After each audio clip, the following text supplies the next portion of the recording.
지난해 3월 경기도 화성시에서 한 남성이 이별을 통보한 여자친구를 살해하고 여자친구의 모친에게도 칼을 휘둘러 전치 10주의 중상을 입혔습니다. 어머니가 보는 앞에서 딸을 살해한 매우 잔인한 사건으로 검찰은 국내 최초로 범인 김래아의 머그샷을 공개했어요. 잇따라 벌어지는 강력 사건에서도 머그샷이 공개되고 있습니다. 전남 순천에서는 길을 걷던 10대 여성을 이유 없이 흉기로 살해한 사건이 있었습니다. 범행 직후 CCTV에 웃는 얼굴이 포착돼 누리꾼들의 비난을 받았어요. 경찰이 신상정보와 함께 범인 박대성의 머그샷을 공개했는데요. 머그샷에서도 환한 표정을 하고 있어 국민적 공분을 샀습니다. 그동안 신상 공개가 결정돼도 주로 신분증이나 과거 사진이 공개됐는데 2014년 1월 25일부터 시행된 중대범죄 신상공개법에 따라 이제 국내에서도 범죄자의 최신 머그샷을 확인할 수 있게 됐습니다.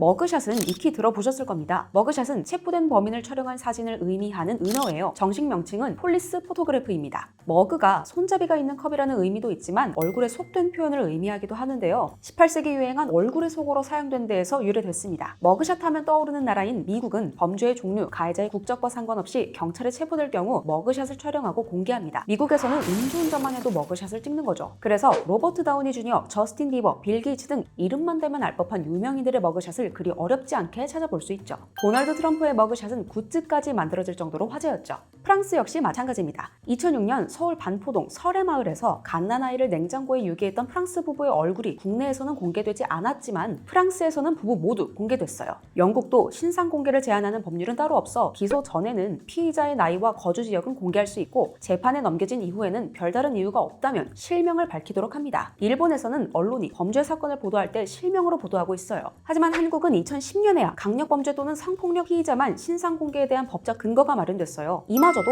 머그샷 촬영 및 공개에 대한 세부 규정이 없었습니다. 얼굴 공개 지침이 마련된 것은 2019년 5월 전 남편을 살해해 신상 공개가 결정된 고유정이 커튼 머리로 얼굴을 가린 게 계기가 됐습니다. 신상 공개가 아니라 정수리 공개라는 우스갯소리가 나오기도 했죠. 머그샷 공개에 대한 목소리가 커지자 법무부는 강력범의 동의를 받아야 한다는 유권 해석을 내렸어요. 한마디로 범죄자에게 거부권을 준 것입니다. 그렇다 보니 대부분 사진이 공개되면 촬영한 지 오래되거나 보정을 거친 증명사진, 신분증 사진이 공개되는데요. 현재의 모습과 매우 달라 실효성이 없다는 지적이 나왔습니다. 살인범죄와 데이트폭력 같은 흉흉한 사건이 계속되자 범죄자의 인권보다 국민의 알 권리와 재범 방지가 더 중요하다는 국민적 요구가 반영돼 머그샷 법안 처리에 속도가 붙었어요.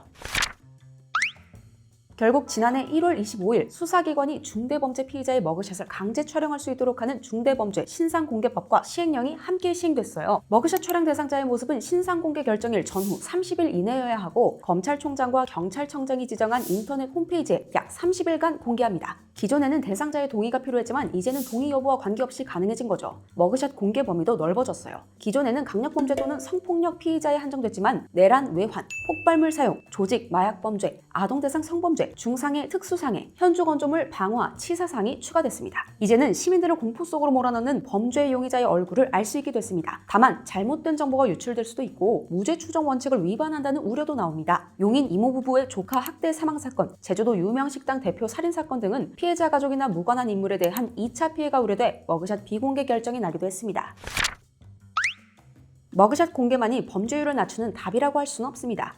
이수정 경기대 범죄심리학 교수는 얼굴을 공개해도 범죄자가 성형을 해서 겉모습을 바꾸면 그만이므로 범죄를 제지하는 효과가 없다고 말하기도 했어요. 또한 대상자가 사회로 돌아왔을 때 머그샷으로 인해 정상적인 사회활동을 할 수 없어 더 큰 범죄를 저지를 수도 있다는 이야기도 있어요. 미국에서도 머그샷을 공개하고 처벌을 강화하지만 범죄율이 낮아진 것은 아니니까요. 그럼에도 불구하고 사회는 범죄자의 머그샷 공개를 바라고 있습니다. 때와 장소를 가리지 않는 흉악범죄가 증가하고 있기 때문이죠. 온라인상에서 네티즌들이 강제로 범죄 용의자의 신상을 공개하고 공개 처형하는 일도 다수 있습니다. 한 예시로 최근 네티즌들에 의해 거제에서 전 여자친구를 폭행한 남성의 신상이 공개되기도 했어요. 범죄자의 신상 공개에 대한 시민들의 요구가 앞으로도 계속될 것으로 보입니다. 피해자의 삶을 망친 범죄자에 대한 언론 재판을 바라는 경향이 크다는 거죠. 향후 범죄의 잔인성, 피해의 중대성, 범죄의 예방을 위한 방안과 개인정보 보호 등 윤리적 문제 사이의 균형을 모색하는 것이 중요해 보입니다. 중대범죄 신상공개법에 대한 범죄자의 인권과 국민의 알 권리 사이에서 찬반 논쟁은 계속될 것으로 보입니다. 여러분들의 생각은 어떠신가요? 오늘의 법과 사전이었습니다.